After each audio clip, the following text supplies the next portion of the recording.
Hello everyone, today we read and comment on the 12th paragraph of the second chapter of the second book of von Clausewitz, Vom Kriege, titled All these attempts are open to objection. The text follows. All these attempts at theory are only to be considered in their analytical part as progress in the province of truth, but in their synthetical part, in their precepts and rules, they are quite unserviceable. They strive after determinate quantities, whilst in war all is undetermined, and the calculation has always to be made with varying quantities. They direct the attention only upon material forces, while the whole military action is penetrated throughout by intelligent forces and their effects. They only pay regard to activity on one side, whilst war is a constant state of reciprocal action, the effects of which are mutual. And I love this paragraph because it's simple as effective, and it comes at the end of all our sort of historicistic journey through the evolution of the theory of the art of war, the development, or better, the theory of the art of war, better, of its attempts up to von Clausewitz times. Right, so we have listed all of these concepts that started from the limitation to material objects, the superiority of numbers, victualling of troops, concept of base, and of interior lines, to end up with this beautiful phrase that is basically we have to refuse them all, right? Because, and von Clausewitz explains why. Because all these attempts at theory are only to be considered in their analytic part as progress in the province of truth, but in their synthetical part, in their precepts and rules, they are quite unserviceable. Now, this is very important. So first of all, these are attempts at theory, and we have seen in the previous paragraphs how fundamentally they fall short of expectations, how they actually start implicitly or explicitly, depending on how aware the authors are regarding to certain approaches. For, let's say, limiting the attention or narrowing down, however, this theory only to certain elements of a very complex system that evidently for the same need of expanding further the theory of the art of war, do not explain the whole picture, right? They're not effectively what even appears remotely close to a complete understanding of warfare. And it's important that von Clausewitz at the beginning of this paragraph said, it's not that people were dumb; they didn't realize that such attempts were limited, right? But essentially, that they could bring to a limited result because they had started from this narrower basis, exactly because they had experienced the difficulty that existed in formulating a theory of the art of war.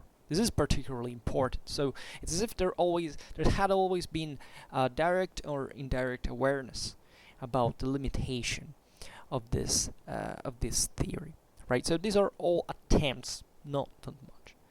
And von Clausewitz, as we have explained also in the other paragraphs, actually considers such attempts as based most of the times on some concrete base, right? On with the attention to aspects that actually are very important in war.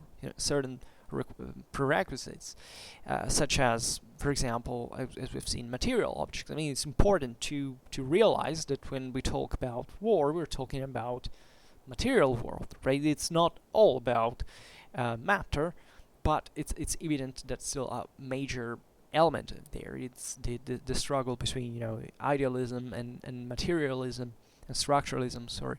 That tells us this, and we'll see now how von Clausewitz doesn't quite take a side, but will show us that moral forces, albeit undetachable from the material side of the story, are however the most important ones. And always remember that that what von Clausewitz says in here is dictated not by an opinion but by experience, and not just his personal experience as a military commander and a historian, but looking in fact at this broader picture of the world that derives from the combination of both, that has always to be supported by it, because there can't be fundamentally, even for the sake of a positive approach to the art of war, such an idea that fundamentally doesn't serve for achieving a result. However, we will read now. But the point in here is that he states that that there is an element of truth in as we were saying, looking at the material side of the story, at the superiority of numbers. Mass is a principle of the classical principle of the art of war, the victualling of troops, right? The armies march on their stomach. The concept of base, right, that included, as we have seen within von Bülow, this whole host of objects, such as the subsistence of the troops, their upkeep, both in, not make them desert in number, but also being equipped, as a consequence, the security of communications with the home country and the security of retreat in case it becomes necessary, and the concept of interior lines, that is this realistic observation of warfare based on the fact that on a battlefield you can spot certain dispositions in which certain forces act more or less, and you can orientate your action on the base of this knowledge. Now, von Clausewitz is not saying, this stuff is not important. He actually attributes a great intelligence to even some of his rivals in here, saying that they understand what we're talking about, but they basically narrow war down exclusively to these factors, and they don't realize that what happens constantly is basically so ever-changing that trying to make it so ideal, right, to sterilize everything into a complete ideal model that doesn't take into consideration what happens at the same moment under so many other factors, by saying, but those factors change, so we don't need to count them. Well, it's basically surrendering fact to the implicitly to the realization that you can't achieve a sort of positive result if not regarding to this relatively tiny elements that become tiny when you look at the whole system, as we'll see now, that is much more chaotic and much more unpredictable for these individual elements to make something, some difference in terms of the outcome, of the broader outcome, right? Not that they're not important, they are important, but basically they're important in their theoretical side. When they get to be applicated, well, that's the problem, but because that's where other factors intervene also within them, right? It's not about you not having learned the lesson of the day, right, and failing the examination. It's about you basically overestimating the possibility of applying these factors in a system that instead you don't know. So that's the real problem that alters really also your perception on these same instruments that you've got, right? It's the difference, in fact, that exists between, as we were saying, between the science and the art, right? In order to apply science, you have to develop certain other abilities that are based on scientific knowledge and awareness, but have to deal with a whole set of different circumstances that the science can take into consideration by itself, and that in the moment of the action, that is what art is really about.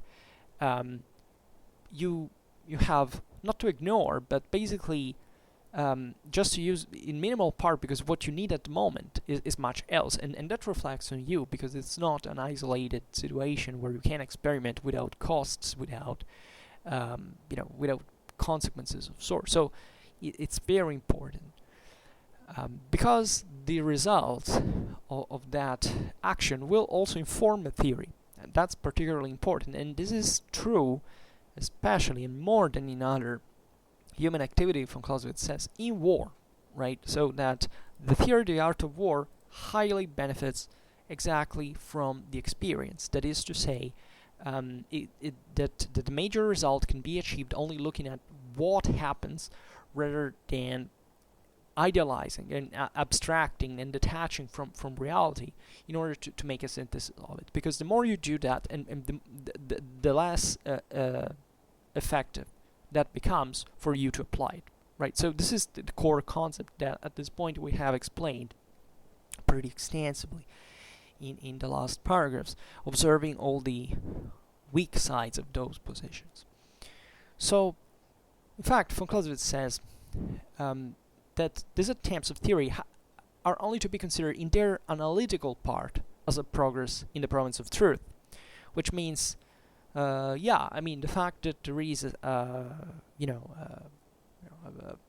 certain formation that you can hopefully use or basically make in a moment in which you need it. It's great. I mean, okay, you have that formula that could work, but what happens? First of all, as we will see now, if you don't have other means, if you don't have the means to do it, and secondly, what would let you think that the enemy at that point is simply passive to it, for which has just to wait for you to change your formation to counter him in the way that will turn the situation unfavorably for him, right?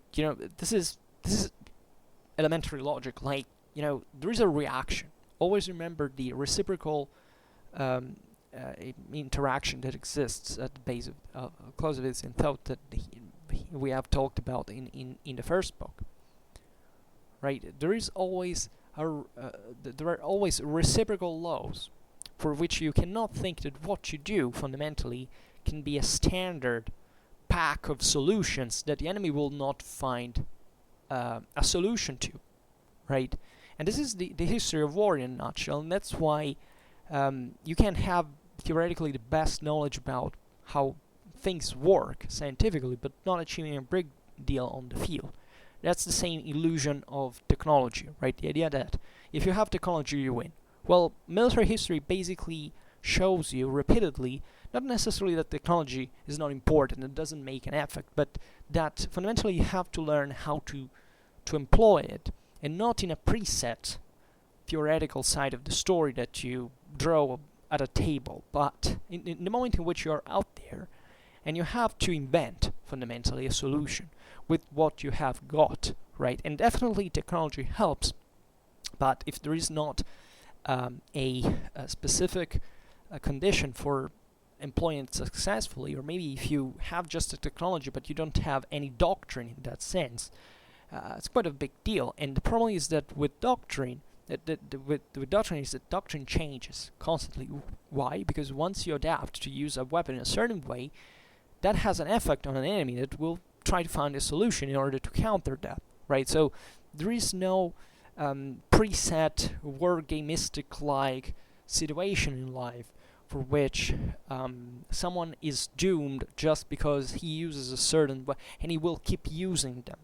That I don't know, the tactical formula, that strategy, etc. Because as soon as we'll see that doesn't work, he will change that. So that's why, for example, in the past we criticized certain ideas. Who will win between a guy who is equipped in a way and another who is equipped in another. Even assuming that they're forced to fight for some reason, as soon as if they have some free will, so as human beings, they will eventually spot what the weak or strong side of the story is and will behave accordingly. That is, that one of the sides can even escape the field, right? And secondly, if we talk therefore about first, people would just have to act in that way in a completely sterilized theoretical situation, that's not reality. And secondly, if we talk about big systems like entire political, social bodies, well, basically what happens between those two guys has no importance whatsoever on how the whole thing progresses like. So here we're getting a bit more acquainted to the hard core of why we have to refuse this positivistic takes on the construction of theory art of war. You can't know things. You can't start in that direction, as von Clausewitz says here, with a sort of analytical approach to the story, like saying, okay, well, I start seeing what a formation functions like, what is a kip like. Also, because it's easy from even from an historical point of view, there are people who look at a history like as if there were certain fixed points in history where you can make a comparison, for example, between two military systems, and the objective of most of these people in turn saying, as a consequence, that seeing these things as isolated preset standards is saying, oh well, that guy basically has the upper hand. While if you study the same military history of that period, you realize that fundamentally, if there are wars, most of the time the asymmetry is such for which even what is apparently from a strictly scientific point of view, technological point of view, the weaker side can still win with relative ease towards the stronger guy, right? So always, it basically doesn't make sense to approach military history with this mindset, because it eliminates the political and social factors that bring people to be on the field. And now von Clausewitz will explain it, because if you concentrate just by material forces and exclude the moral ones, that is, why is that guy on a battlefield in the first place? Well, basically you can't measure what will have an effect at the end of the day. So it's a very imperfect way, let's say a picture, let's say in general. That is what we struggle a lot like as moderns, because we think as moderns that everything has to be calculated in a sort of mathematical sense. And these are such complex systems that basically you can't calculate them. You can't calculate them. You don't arrive to do it. You can make this analysis on certain, elements, right? Hopefully taking into consideration many factors, and you can achieve some result in what von Clausewitz here calls the province of truth, right? You can assess that, given certain standards, I don't know, a certain army in one period was stronger than another. Yeah, but if you had been there on the field, so if you were there to make a difference, which is what von Clausewitz is exclusively interested in here, you have to realize that approach, quote, in its synthetical part, in its precepts and rules, is quite unserviceable, right? That is to say, you will have to start from zero at every time, because you don't know what it's going to be like, right? So never think that you're essentially looking at two machines working, right?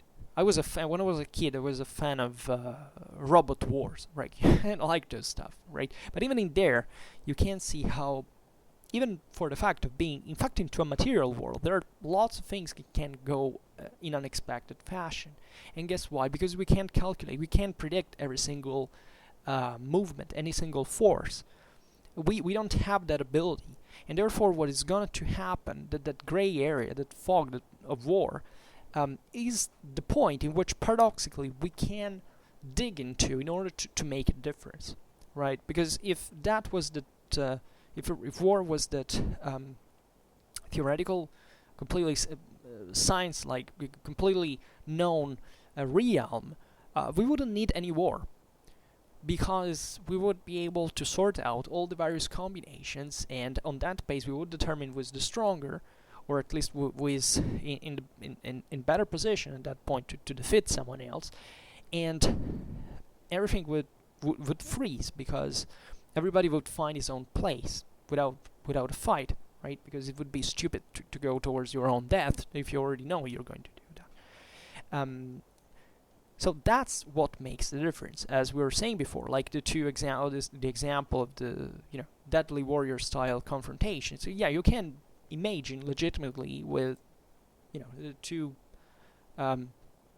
enemies will meet of two contexts and having to fight to the death. But what kind of influence does it really have at that point?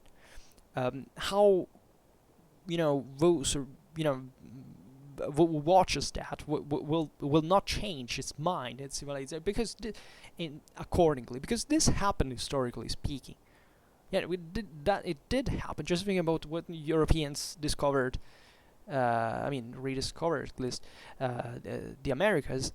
Well, that happened, and it was a massive change in the same Native American lifestyle. So, and that all changes, and that's why military history has a the theory of the art of war is achievable through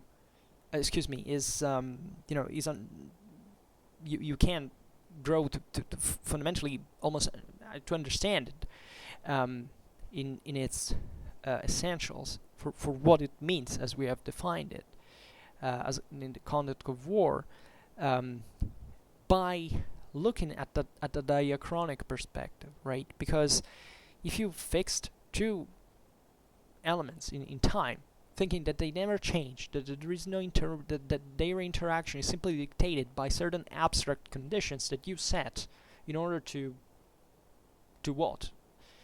To entertain yourself, maybe, but not much more. What's the practical use of that in a reality that constantly changes? That's the real genius, and that's where von Clausewitz had actually a lot of guts, a lot of courage, because think that this was a time where nobody had practically came up with such an idea. Everybody had always struggled to simply follow the positive track of the story and saying, okay, well, now that we know science, let's do it by science, and we will get to the perfect formula, right? And everybody failed, and everybody will always fail in the whole history of mankind, past, present, and future, right? Because there is no way to make it through that. If we really had a way like that, we would basically have sorted out a great part of the universe mysteries, right? And then everything would be unknown, and our capabilities are instead way more reduced, right? And therefore we have to adapt, and we already adapted, right? That this is the interesting thing, is that we are not machines. Fortunately, we're not pure reason, or we're not even pure, let's say, we're not pure abstractions. We have developed into an environment that has rendered us sensible to this state of matter, right? We have those capacities that von Clausewitz in fact identifies as aside from reason, that however remains, of course, qualitatively speaking, the most important part, but not necessarily quantitatively speaking, in terms of outcome in the conduct of war, as some of the essentials elements that you need in order to cope with this form of reality. That's the simplest example he makes. You can be the most intelligent person of the world, but if you're scared, if you're not courageous enough, or if you don't have that specific form of courage, of determination that is needed to evenly distribute also your physical and moral resources over time, you can't achieve a lot, right? So obviously pushing intelligence is a way of pushing this scientific approach to war, but let's say pushing reason more than else. Intelligence as a whole is at that point understanding, however, that there is not just reason, and even if there was, we would have serious problems to still cope with our physical limits, because we can't know everything at the same time. We would still have a lot of difficulty in understanding a lot of things that are out there and it can happen. And in any case, war is such a complicated system that there is no equation to solve it. So that's where you need that sensitivity that you got from your evolution and to do your best with what you've got. One of the most beautiful passages in Vom Kriege is when von Clausewitz says, he lists basically the limits of our cognitive functions, and he says, given this base, we're basically floating into obscurity. We don't know what we're doing here, what to do in the first place. So we should give up every attempt to formulate the theory. And he says we can't have this attitude, because it is true that we can't formulate something like a science of the art of war, but we still can cope actively with reality, and therefore creating an art that is essentially a line of conduct that we can follow, but that is based constantly every time with what is currently happening, and we have to adapt to that. And this doesn't give us any certainty about the outcome, about the result. But assessing this condition, acknowledging it and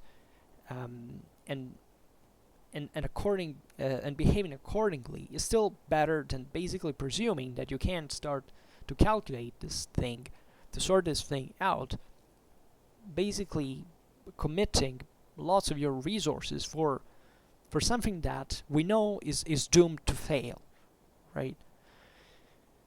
So naturally, throughout the Vom Kriege, we will have a lot of opportunities to see this better in practice. But these are some of the core concepts, right? And von Clausewitz says, okay, you can make this analysis, but how can you synthesize that? Let's assume you studied all the technicalities of warfare, etc. Every single aspect of human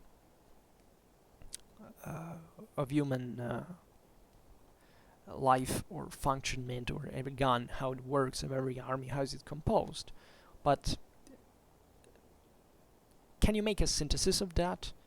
How can you, by extending simply the knowledge, you think you can achieve any practical result in action? That's not what you will be able to achieve, unfortunately. So all these precepts and rules that can derive from a ideal systematization of all the knowledge turn out to be unserviceable. And von Clausewitz criticizes them by saying they strive after determinate quantities, for example, whilst in war all is undetermined, and the calculation has always to be made with varying quantities. Now, this is very important, because I realize it's instinctively fair to say, I have 10 guns, so I have this firepower. But von Clausewitz's genius is the one that tells you you might even have 100 of them, but still not having what it takes to achieve what your object is, because there might be conditions that overwhelm that firepower, as it often happens, in fact. So you say, if I have this, and that, I can magically, overwhelm the enemy. No. You have basically to try to make a synthesis out of this potential that you have in order to achieve the result. That doesn't end by simply saying, I have this numbers or abilities, simply meant as technical ones, right? But not even as other physical ones, right? You don't necessarily. You can increase, of course. First of all, there is this aspect in reality is that the more you, and that's also how the theory of the art of war developed, is that the more the means at disposal increased, as we have seen in the previous paragraphs, well, the more there is this need of formulating a theory. of things that work, and humans find ways to make things work, right, in substantially functional ways, right? So when it stops just to things like logistics, etc., I mean, there is all a particular way of organizing and making it work.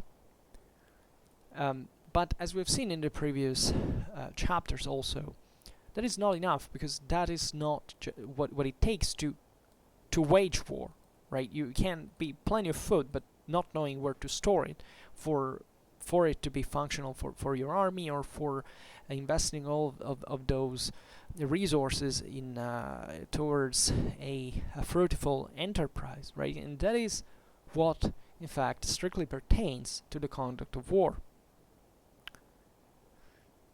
So, but the most important thing here is that this determinate quantities over which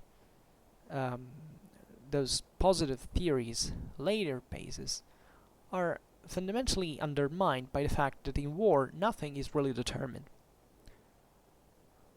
And when you make a calculation that you need to do, because we have seen that basically command requires to make a set of calculations that are basically all uncertain often by a large margin, and they all interact with each other so that they are interdependent, and you have enormous difficulties to consider everything as a whole.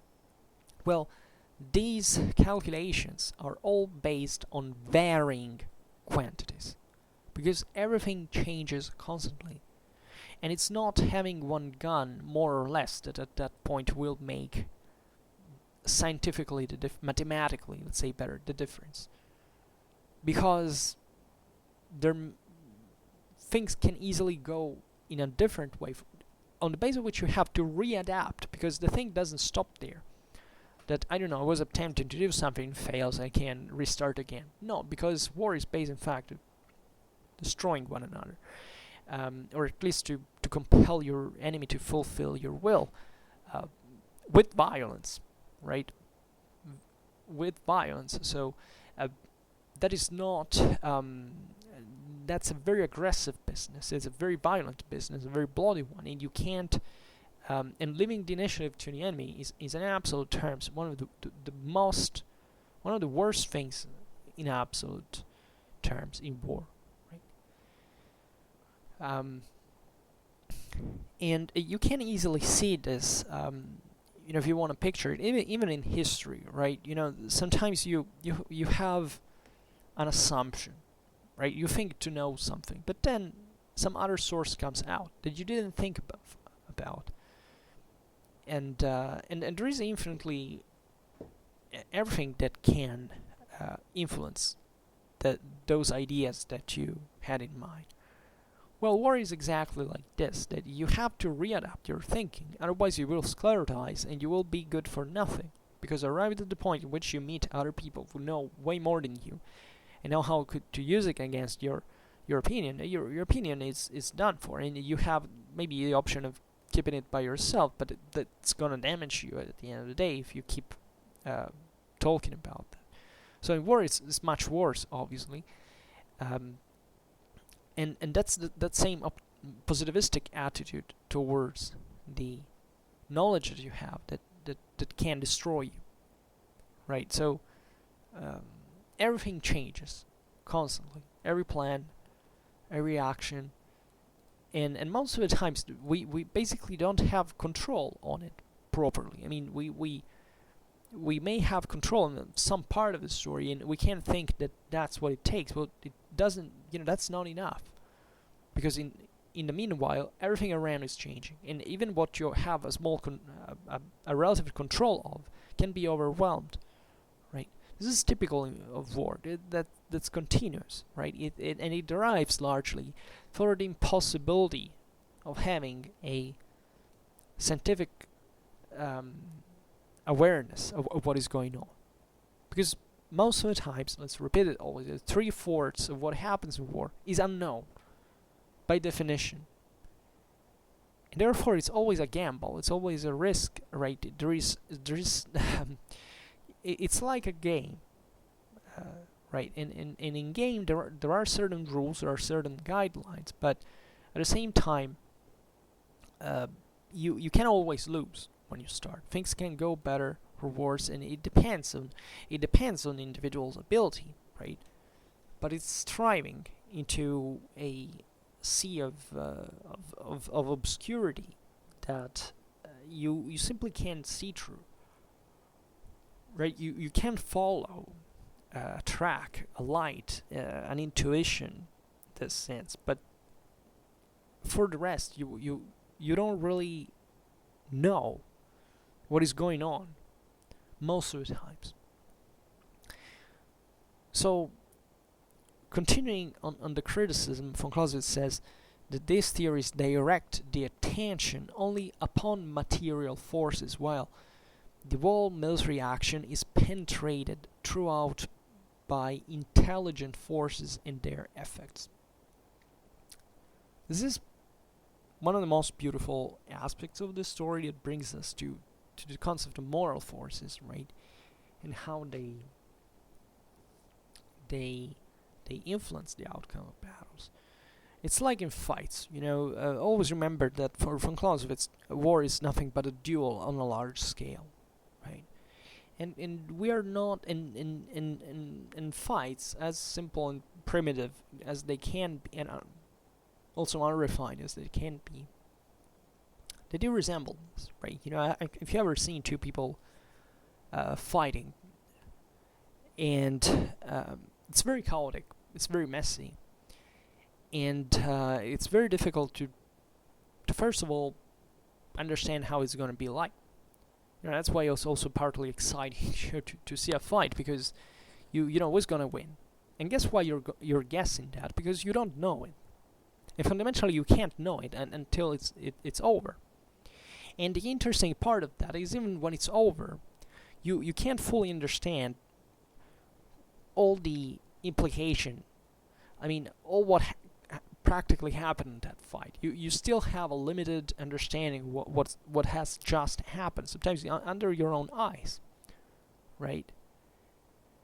And just think about this in a war against millions, between millions. What's your positivistic take on this? That you can understand how it works? Well, of course, if you have a general picture of things that are going on, we see that humans have hierarchies and structures for which you can command hundreds of division on a front line of thousands of kilometers. You can do that. You can make it follow orderly a track.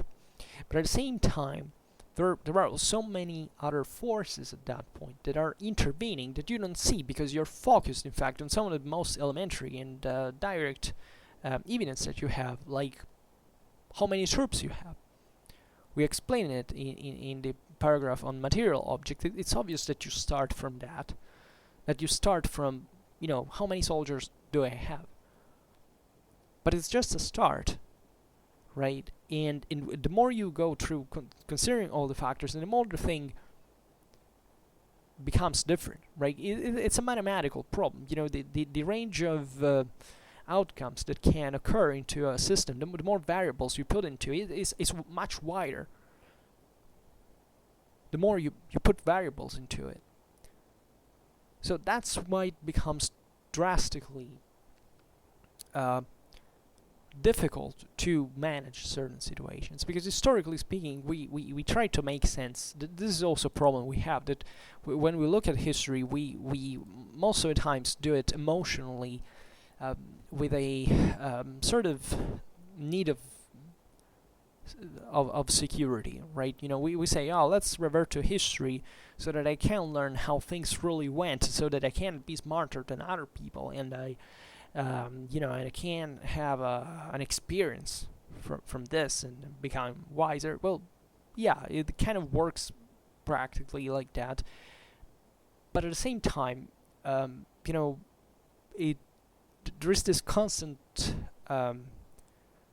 threat of considering history in a sort of deterministic fashion, right? So that you say, World War II ended the way it did because it somehow had to. And this is dramatic to think, because people also in here tend to focus on the major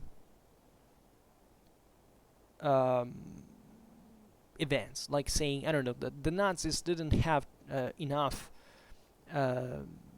manpower and on the Eastern Front to cope with the Soviet divisions, whose number had drastically, brutally underestimated, and they found it out the hard way while they were there. And in perspective, chances are that they miscalculated pretty badly. Well, first of all, that's a very good example, because first of all, there's not complete consensus about this. Many people say, well, if certain logistical things had been organized differently, maybe even the Axis might have won on the Eastern Front. Other people say, no, because there is this deterministic attitude, because there are also other needs at that point that are not strictly historical. They can be maybe even political. They can be of various nature.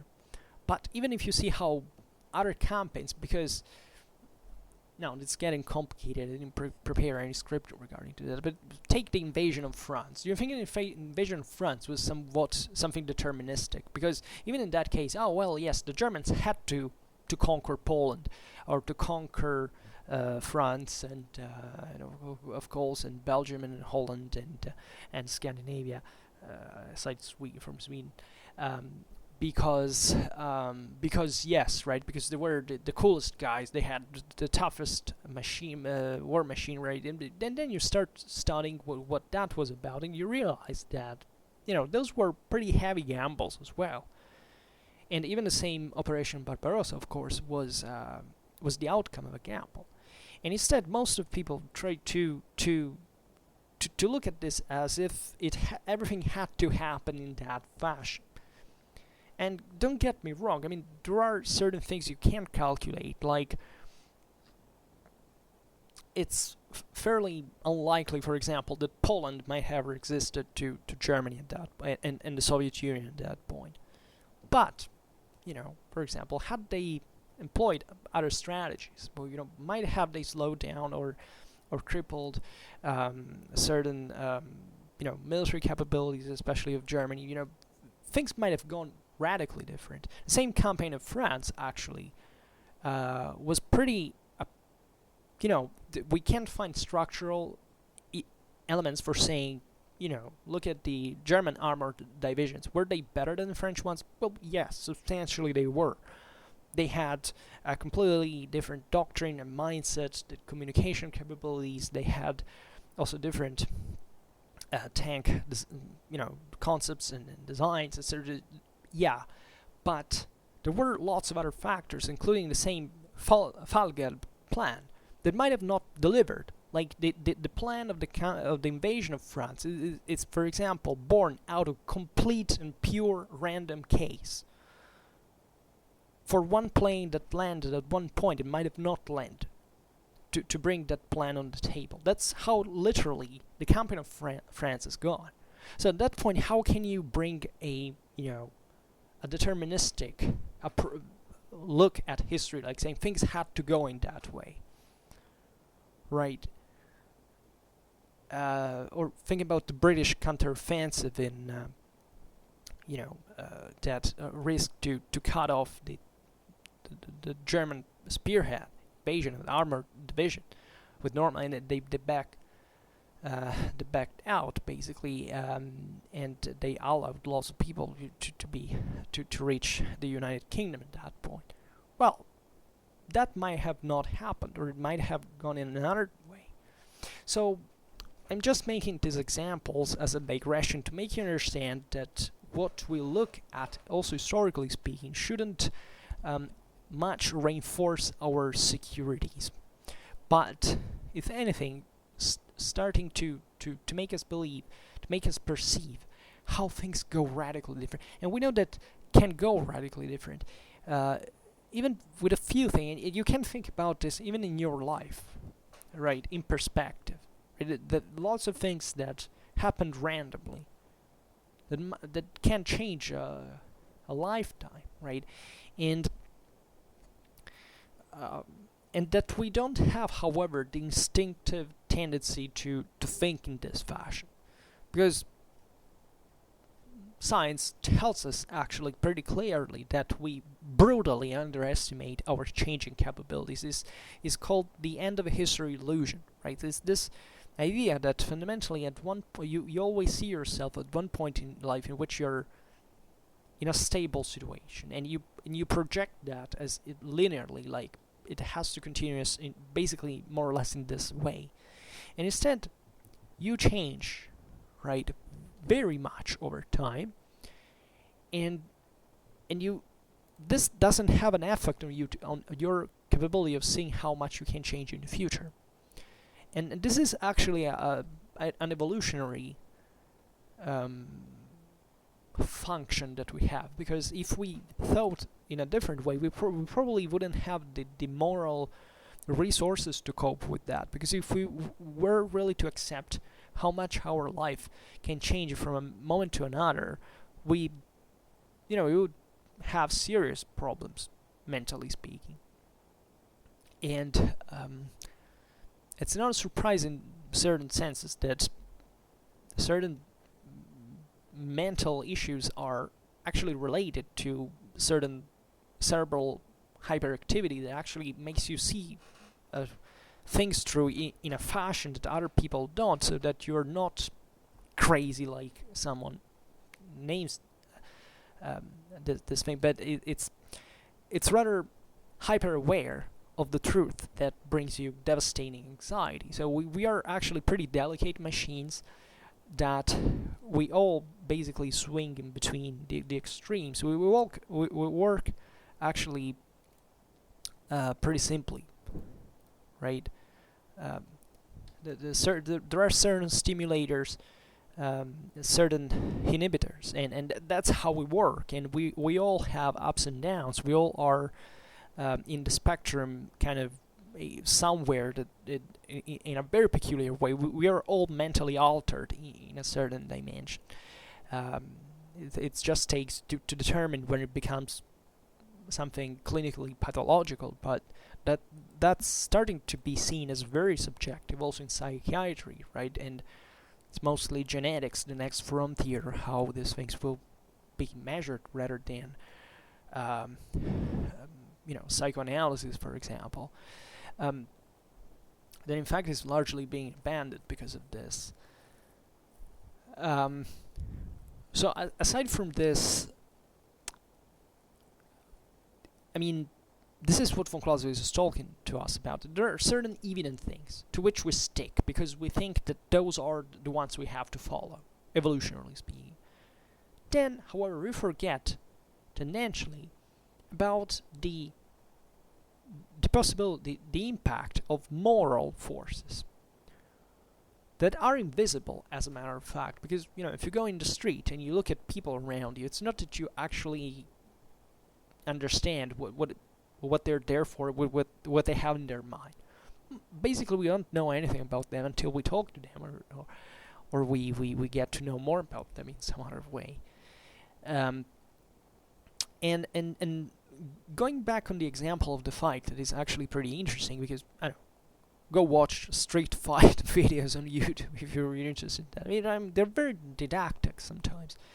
You realize the brutal importance of moral forces, of how intelligence and morale and determination have to do with all more than the material force, right? I mean, you have to look at in military history like this, like in war on average, and we know this from military history. Like, the more you study, the more you realize this, is that it doesn't matter what you have in your hands that makes the difference as a weapon. It's really the will that you have to kill that person in front of you that makes a difference. And look at fights. It's not about the strongest. It's about the person who has more moral commitment to it. And that's, for example, also for your personal safety. Never think to get into a fight. If if you get into a fight, just go away, because that's the more intelligent thing to do.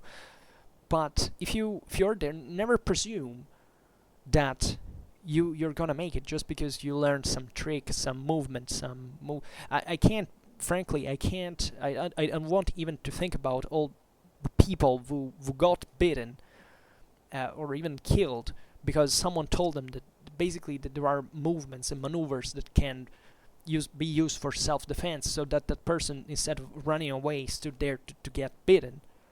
Because you can learn whatever you like, but if you're not evil, if you really don't want to break that person's head, you're done with. And that's what really makes the difference in a fight. So aside from running away in a fight, unless it's you can't, or maybe you need to help someone, at that point it's your responsibility. Be always aware of this. That the moment you're thinking whether to attack or not, if that person wants to attack you, you're already on the ground. And basically, I think I've never been in a fight, actually in a real one. But I can't tell you that having gotten interested in not really in these things, but in war, strictly speaking, well, that's really what's going to make the difference. The myth that you also, for example, have to be a professional, that you have to be ultra skilled, better equipped, it basically doesn't mean much. I mean, if it's a surgical operation, if you have certain specific concepts, you've thought it all before, then you have a lot of intelligence and determination, you can prepare to it, and that's what's going to make the difference. But in general, in wars, it doesn't function that way.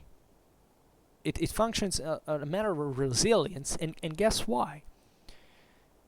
Because at the end of the day, war is not a matter of who is the strongest, but who is more intelligent. But also, it's a matter of being a tool of politics.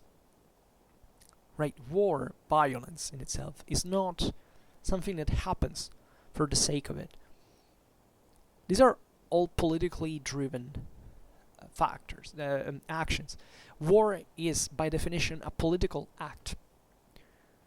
So, you can't study war also from in this scientific point of view, because taking out of the equation the rest of factors. Because if anything, there is always the major one, that is politics, that never loses its grip on war.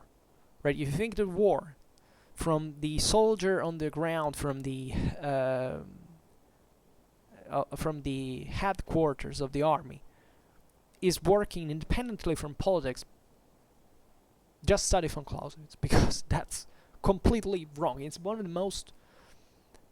that's where probably and possibly the greatest problem is, that we fail to realize that. And when you think about war, we have necessarily, we feel this need to detach it, to abstract it, to theorize it. While what war really is its exact contrary. So what's the point of trying to win a war by basically, refusing to understand it, what really is? And I give you that this thing can get blurred in the measure in which we do have a positive organization of the means of war. But what I would like to make you understand is that what effectively makes the difference at the end of the day is how you use those means, which is a wholly different matter from having them in the first place, or having them available, right? So moral forces, always think about this. It's not a mathematical proportion. It's a moral relation. And here von Clausewitz concludes it brilliantly with probably the best part of the story, reminding us about the reciprocal relations. Because he says that these theories only pay regard to activity on one side. Just sculpt this into your mind. They only pay regard to activity on one side, whilst war is a constant state of reciprocal action, reciprocal, the effects of which are mutual.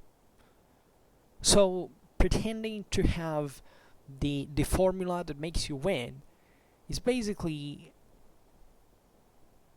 not realizing the truest, the deepest nature of war. It is essentially fighting against someone else. There is a someone else from the other side, and he's not sleeping or get beaten just for you to have fun. He's striking back, and he's finding the best ways to make it, and to fool you, and to render ineffective all of your theoretical constructions. That's important, because the enemy is most likely to attack you in exactly in the fashion that is less in line with what your intentions are. Because that's essentially where you're caught unprepared. And that's what war is about, and that's what war is, why war is by definition asymmetrical. There is, when you read those things out, there is symmetric and asymmetric warfare. There is never been, and there will never be ever something like symmetric warfare. It never existed. It cannot exist, even physically speaking. I mean, strictly physically speaking. If you believe in modern physics, you cannot believe in symmetry, because it doesn't make any single sense. There is never symmetry, and that asymmetry has always been exploited exactly in this sense. That is, playing on different rules, right, that you're brought to play. So if you are from one side and you have a perception of a story, you can be sure that the other side has a different perception of the story, most of which you know nothing about. And that trying to know better is, of course, very, very important in the process. And that's also why war, at the end of the day, tends to bring more symmetry, right? To reduce asymmetry. Let's say it in this way, so that it becomes a great hybridizer of civilizations, etc. Because that's basically learning about the other, and it's a deep change. That's how entire civilizations were born. They were born through war. That's how classical Greece was born. That's how imperial Rome was born. Wars that make the real difference, and making people more intelligent, because they have to apply their intelligence at that point to applicate their intelligence in order to survive out there. And there is this reciprocity. You're not confined in your shell. You're not a monad that can go out there pretending that it functions just because it's a monad on its own. Because first of all, there is an environment around you to which you have to adapt. If anything, for physical reasons, and sometimes very brutal material reasons in this sense. But secondly, there is someone else out there that is fighting against you. Now that's a problem. And not only, but he's not another monad, right? Because you're not either. This is someone who basically responds to what you do. So whatever you do has an effect on the enemy. And whatever the enemy does has an effect on you. Constantly. All the time. So you can't pretend to have a preset notion of what have to do, because that notion will be nullified by the events, how they will happen. That's why the initiative is also very important, because it's also a matter of time. Always remember that Von Clausewitz in here doesn't, in fact, tell you that there is a preferential way. I mean that you should, that there is an absolute way of dealing with things. But he says, if you can, war should be brief and brutal, because that's basically the best for everybody. Because otherwise, more people will die.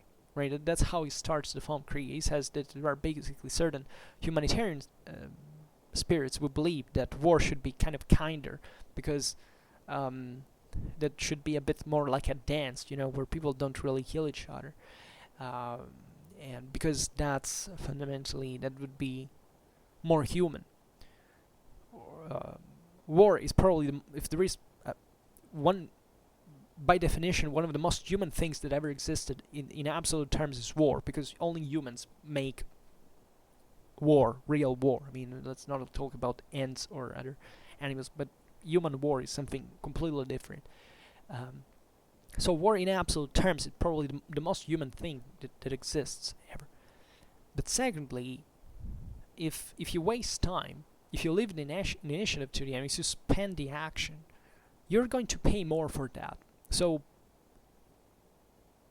albeit there are many factors that bring you to slow things down, well, you should always try to struggle to maximize the effects, because the sooner it ends, the better it is for everybody, for all involved, right? And there are also some intrinsic advantages in having the initiative in this sense. But we have discussed this in the first book, and then we will keep discussing them further. But these are very important concepts, and they're counterintuitive.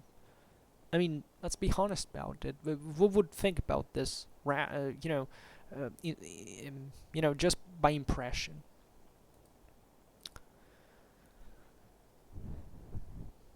But important thing here is that you always have someone in front of you that you can't dominate until he's defeated.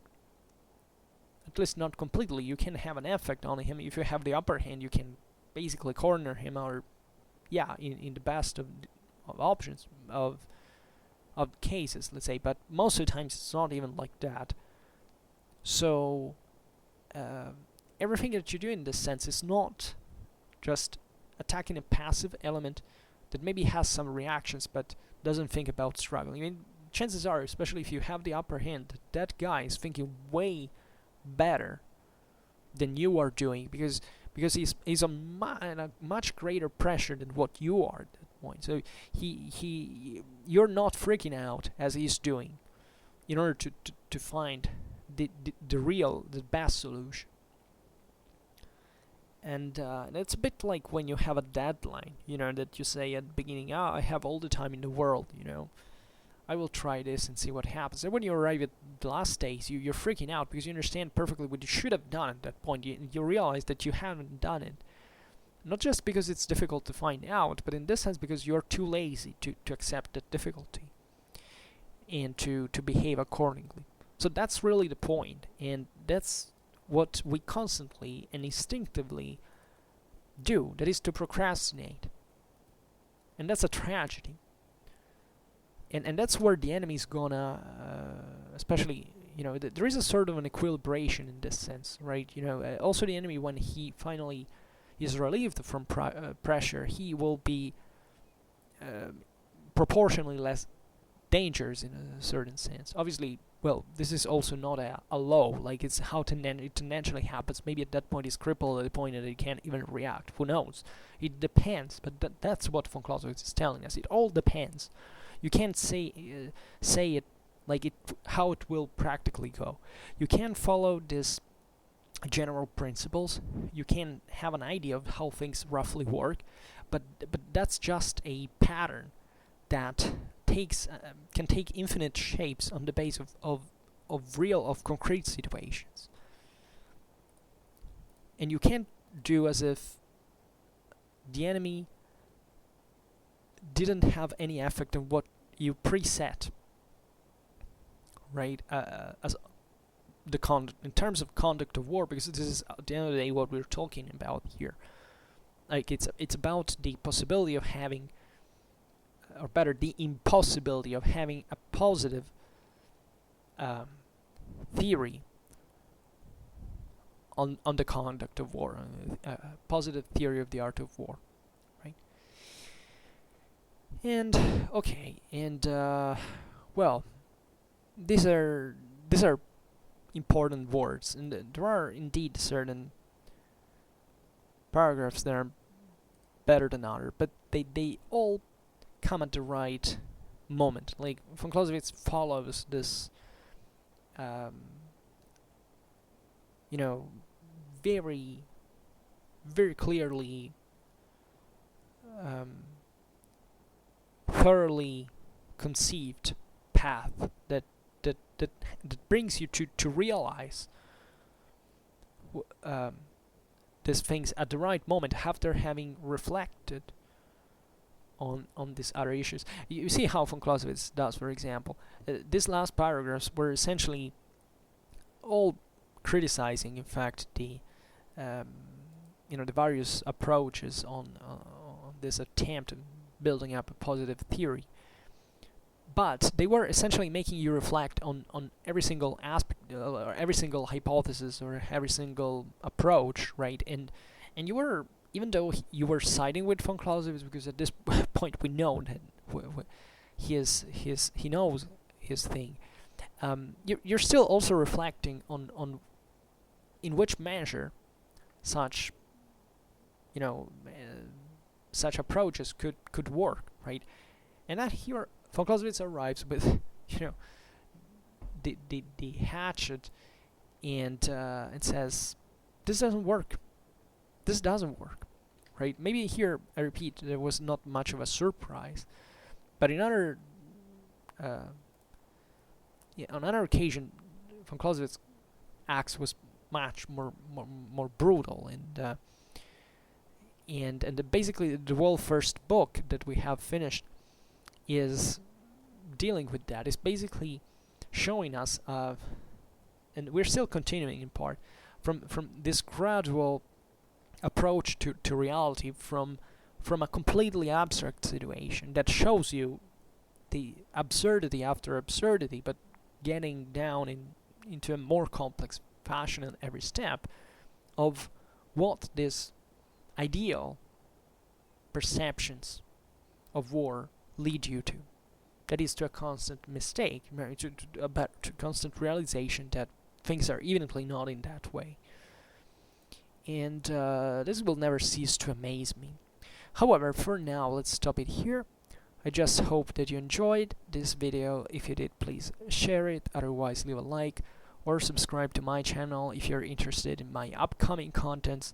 And for now, I thank you heartily for listening to me. I wish you a nice time and see you next time. Bye.